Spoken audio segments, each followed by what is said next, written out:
Good evening. I'm Katerina Georgieva. This is CBC Windsor News. Thanks for joining us. We begin tonight with the latest on the tariff front. Donald Trump has backed down from the reciprocal tariffs he slapped on countries all over the world for now, but not China. The U.S. president is increasing tariffs on Chinese imports even further, accusing Beijing of showing a lack of respect. Chris Reyes has the latest from New York.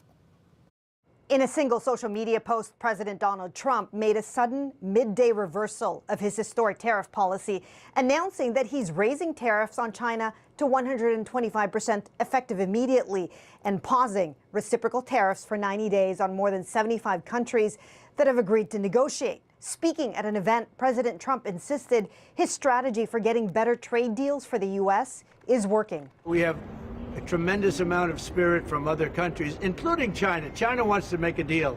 They just don't know how quite to go about it. You know, it's one of those things they don't know how quite. They're proud people. And President Xi's a proud man. I know him very well, and they don't know quite how to go about it, but they'll figure it out. They're in the process of figuring it out, but they want to make a deal. And we have many other countries, as you know, many more than 75. And they all want to come, and they want to come here, or they'll go to Commerce, or they'll go to Treasury. China and the U.S. have been in a tit-for-tat escalation on tariffs since President Trump first announced a tariff hike of 34% on Chinese imports last week. In a statement, the Chinese Foreign Ministry said the U.S. escalation of tariffs on China is a mistake on top of a mistake, which seriously infringes on China's legitimate rights and interests and seriously undermines the rules-based multilateral trading system.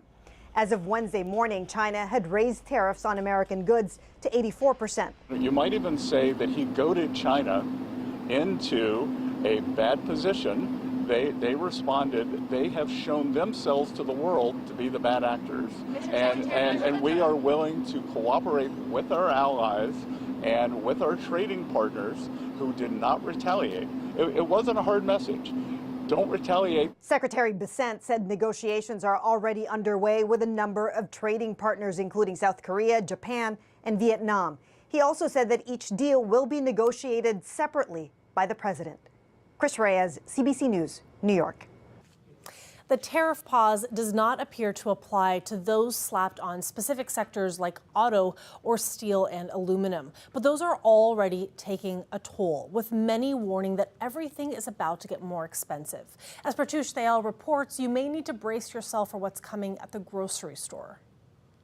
If you like the convenience of these canned tomatoes and beans, be ready for a price increase. That's because of US President Donald Trump's 25% tariffs on aluminum and steel, and the tighter tariffs Canada has added to those metals.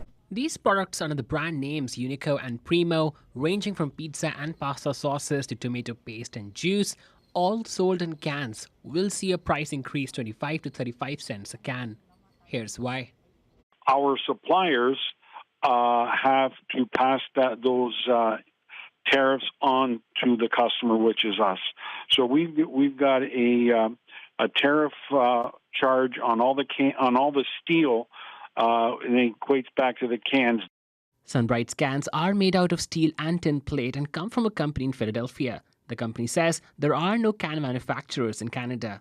The federal government here in Canada put a retaliatory tariff on of another 25% on cans coming into Canada.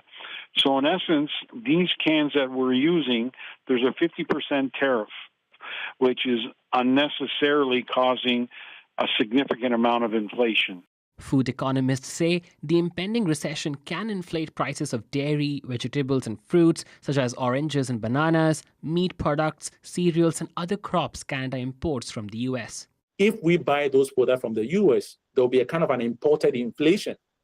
So because we are buying those products from the US and those products from the US has been slapped with taxes, with tariffs, it means that we might also pay for higher prices because we are very much dependent on the US economy. That's because of the integrated supply chain. So even when tomatoes aren't tariffed, they get more expensive if they're packaged in cans. When we pay for the price of food, we are not just paying for the price of the actual food, we are also paying for the price of the packaging. So anytime anything that affects the packaging, that would also automatically get translated to to the final consumer. The canned goods supplier is lobbying to have Canada remit those counter tariffs it's charging on cans. If that doesn't happen, the company says a possible price increase will probably take effect in June. And experts say many other grocery items could see higher prices, a ripple effect of the tariffs. Pratish Dayal, CBC News, Windsor. Colette Kennedy joins us now for our first look at weather. Colette, really a cold one today. I know. Here we go, a week into April, and it's still not really feeling like it should for this time of year. Our temperatures below seasonal, running about 5 degrees below where we should be for our daytime highs. And let's, add a little insult to injury because we have a system that's going to move in, and as the temperature slides tonight, there's enough cool air in place that we'll likely get kind of a mix or some slushy, light wet snow as this is moving through. Now it's showing on the radar here as we look a little closer at Windsor and Lakeshore Essex and through Amherstburg region as well, as though we've got the rain moving in. Some of this is really drying up in the upper atmosphere, so give it some time, and then this kind of moves in later this evening. 2 degrees will be the low. It changes over to rain showers tomorrow as the day wears on, and mostly that's what it is. I'll have more details on it coming up. Sounds good. Thanks, Colette. You're welcome. Up next, workers at Caesars Windsor will be getting a $4 an hour raise over 3 years. That's thanks to a new deal hammered out by their union. $2 increase right away with $1 in the second year and $1 in the third year. So all in all, it's more money than they received in a collective agreement than they ever have since the inception of Caesars. The union represents 1,400 employees at Caesars, including casino, service, and hotel workers. The union says both full-time and part-time workers will see that $4 an hour raise, which they say over the 3-year agreement will put an additional $18,000 into the pockets of full-time workers and $11,000 for part-timers. The Ontario government plans to add strong mayor powers for 169 more municipalities, including all in Essex County. The controversial extra powers were first added for Toronto and Ottawa, eventually expanded to other cities like Windsor since then. They're designed to get housing built faster. Windsor's mayor has celebrated the tool, but others, like Essex Mayor Sherry Bondi, say that they are completely opposed to these powers. I don't think that the provincial government should give strong mayor powers to municipalities. What is the point in having councils? What is the point in having elections if the mayor can veto budgets, fire staff, and just do whatever they feel is fit? So I'm enraged right now, and I'm livid that this is even a thing, because it takes away and erodes democracy.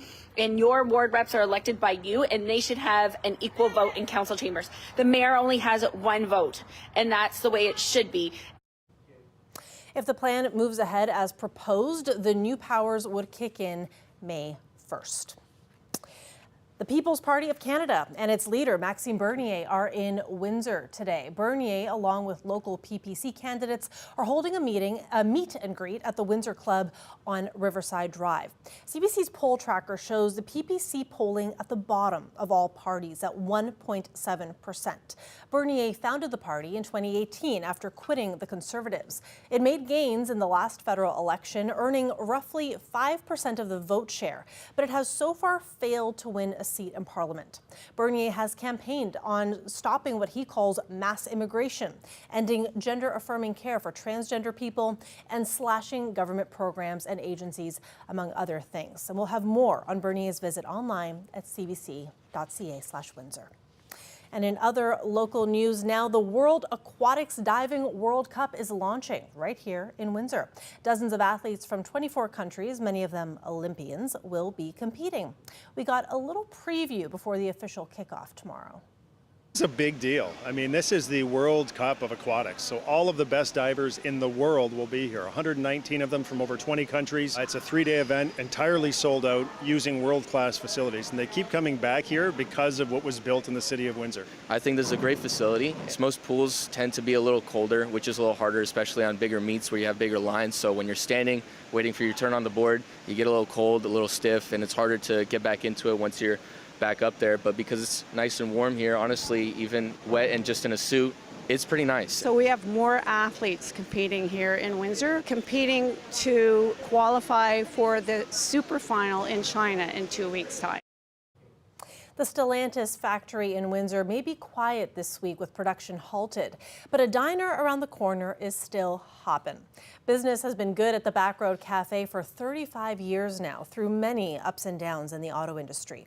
The owner is now ready to retire. Our Mike Evans met up with her before she puts down her coffee pot for good. Oh, I've been coming here since probably the day it opened. Yeah, a lot of years. So that's a lot of years. That's a lot of breakfasts and a lot of memories. What are some of your favorite memories of this place? Coming here with my husband, he recently passed away. So this was our go-to place on Sunday mornings. It started when my daughter was young. We used to come here, and then as we got older, we just started bringing more and more people. They're very sad. They're very upset over it. Some of them even cried a little bit. They do not want to see me leave whatsoever.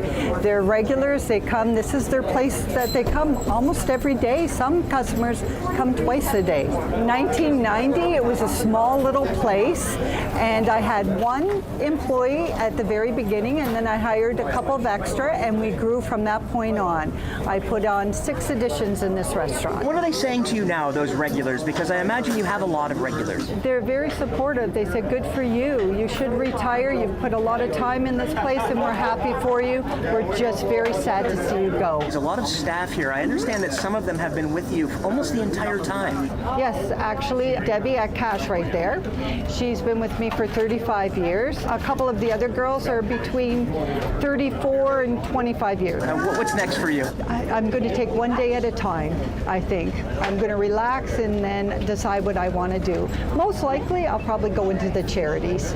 This place been around. I remember coming here before they had this addition on the back in here, and it's been here I don't know how many years. And my mother and father-in-law used to come here. This was their Friday. They loved coming here. They always got, I think it was key lime pie my father-in-law loved. I figured somebody was going to buy it and it's going to keep going. I mean, like, too many cars and too many customers for somebody not with some money to want to come in and start up their own business here. It's a no-brainer, to be honest with you. Shifting now to a brewing scientific controversy. A U.S. biotech company says it's caused the de-extinction of a famous wolf. It says it's resurrected a species that died out more than 12,000 years ago. Anand Ram looks at the science behind it and the skepticism it sparked among experts. Meet Romulus and his brother from another mother, Remus, raised by humans and genetically modified to resemble dire wolves, creatures that haven't existed in more than 10,000 years. We went from kind of the 73,000-year-old skull and the 13,000-year-old tooth to puppies in about 18 months. Studying those ancient fossils, Colossal Biosciences edited the genes of modern gray wolves to birth 3 pups, an example of de-extinction using a marquee species. Run to the litter. That one's yours, Snow. Yes, inspired by scenes like this, though resurrecting extinct animals might bring another comparison. This is some species that was obliterated by deforestation or the building of a dam. Dinosaurs had their shot. What Colossal made is 99% gray wolf. It acknowledges that, but says this is to inspire and develop new tech to help conservation efforts. There's human ingenuity out there that we can apply to helping protect species, to slow the rate of biodiversity loss and potentially reverse it. Critics say the ethical challenges go beyond the care of these creatures to the door this kind of experiment opens. It kind of feeds this belief that technology is going to save us from all of the mistakes we've made to mess up the planet. So, we shouldn't worry about extinction because we can always just go back and recreate those animals. Conservation experts also say it may distract from what we do have on this planet. We don't have dire wolf, but we have tigers, we have lions, we have wolves themselves. We have these great predators ranging this earth which are in trouble and need our help. For now, the company says Romulus and Remus will live on a secluded 2,000-acre property. And it says it's still moving ahead with the next goal, bringing back a woolly mammoth and a dodo, or at least what looks like them. Anand Ram, CBC News, Toronto. A live look outside on another chilly evening. I can tell you temperatures are going to be climbing up towards the weekend, and Colette will tell us more about that later in the program. But when we come back, we'll have more on the federal election for you. Stay with us.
Welcome back. Liberal leader Mark Carney started his day of campaigning in the Conservative stronghold of Calgary, announcing his plan to make Canada the world's leading energy superpower. CBC's Catherine Tunney has the latest. Liberal leader Mark Carney's outreach to Albertans continued today. Unsurprisingly, it's here in Calgary that he pitched his promise to make Canada what he calls a superpower in both clean and conventional energy, with a promise to act quickly. We can't build Canada into an energy superpower if we can't actually get the shovels into the ground. To put it plainly, we need to get going. I'm a pragmatist, so when I see something needs changing, I change it. Carney touched on the idea of energy security with a promise to use Canadian energy to displace imported energy, including from the U.S. Carney has already said he's committed to building pipelines across the country, but has also said a new pipeline would require Quebec's blessing, something the province hasn't been keen on. In his remarks, he thanked oil and gas workers. Canadian, especially Albertan energy workers, deserve recognition. more recognition. For the long hours they work, living far from home, to power our country, to keep us warm and safe. An acknowledgement there are many people who feel ignored by the party Carney now leads. Will that be enough to melt the years of animosity? Well, the province remains a stronghold for the Conservatives, which is unlikely to change. The Liberals do say they feel confident they'll make inroads here in Calgary and add to their bench. Next up is Saskatchewan. The Liberals are hoping to win their first seat in the province since Ralph Goodale was defeated in 2019. Catherine Tunney, CBC News, Calgary. New Democratic Party leader Jagmeet Singh is pledging to have all essential medication covered under pharmacare. These are the medications that are most often prescribed. This is going to give a lot of relief to people that are worried about being able to afford their medication. Singh says he will start with 100 of the most prescribed medications at a cost of $3.5 billion. He says New Democrats want to establish a complete public pharmacare system within 4 years. During his campaign stop in Vancouver, he spoke at the First Nations Summit. He wraps up his day holding a campaign event in Saskatoon. And Conservative leader Pierre Poilievre began the day campaigning in Sault Ste. Marie, Ontario. He unveiled his plan to get tough on crime by cracking down on repeat offenders. Only a new Conservative government will give repeat violent criminals jail, not bail, and keep the worst offenders off our streets behind bars. Only a new Conservative government will stop the crime for a change. Poilievre is calling it a 3 strikes you're out law. He says it will stop those convicted of 3 offenses from getting bail, probation, or house arrest. Criminals would be sentenced to a minimum of 10 years with no eligibility for parole. The Conservative leader wraps up the day west of Toronto with a rally in Brampton. The election campaign is now at its midpoint, and a sharp contrast has emerged on how one federal party is dealing with the media. In addition to not allowing journalists to travel with the campaign, Conservatives are also putting strict limits on questions. Kate McKenna explains.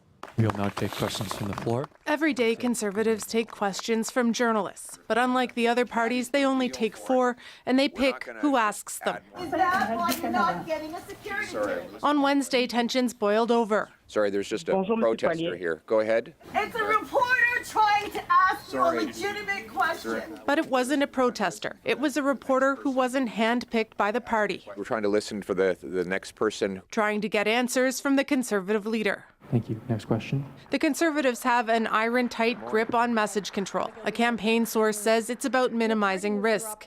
Conservatives have also tried to block access to local candidates, including in Newfoundland last week. There's a picture of you going around on social media wearing a Make America Great hat. This event isn't open for questions. It's just for coverage, okay? We're on a wharf in City Hall. Yeah, it's a public place.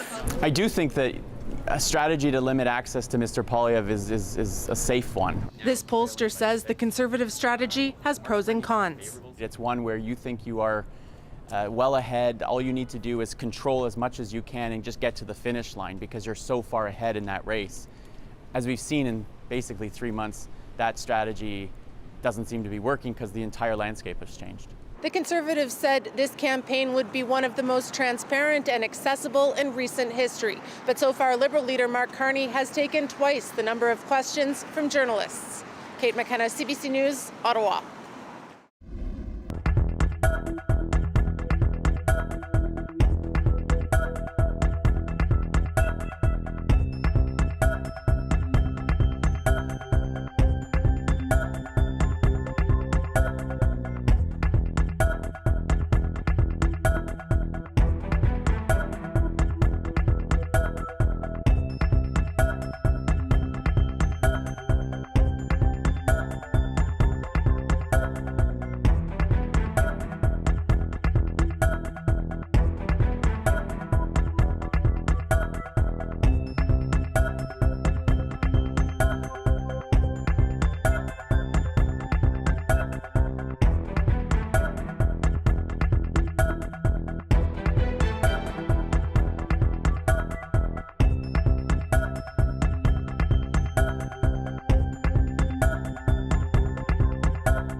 Colette Kennedy is back with us now for another look at weather. Colette, we talked about how cold it was today, but it is nice to know things are going to slowly get better day by day. There's a light at the end of the tunnel.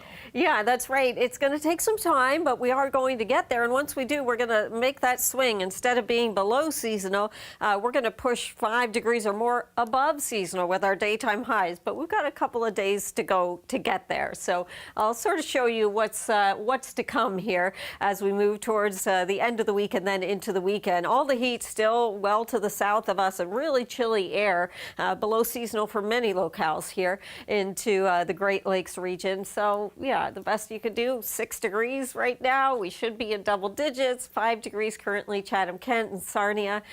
So those are our readings. And as the temperatures fall tonight, even though we should stay just above freezing, there's enough cold air kind of pushing in that this moisture we're starting to see here on the radar moving towards southwestern Ontario likely is to turn over into kind of a slushy mix with some wet snow or wet snow flurries in here because of that cold air that's going to be pulled in. So you can see it getting into a mix even late this evening. I've stopped this here at 10 p.m. Let's roll it through the overnight hours and we get a larger area that turns into snow as more cold air comes in and the temperature dips close to freezing. We'll be just above around 2 degrees.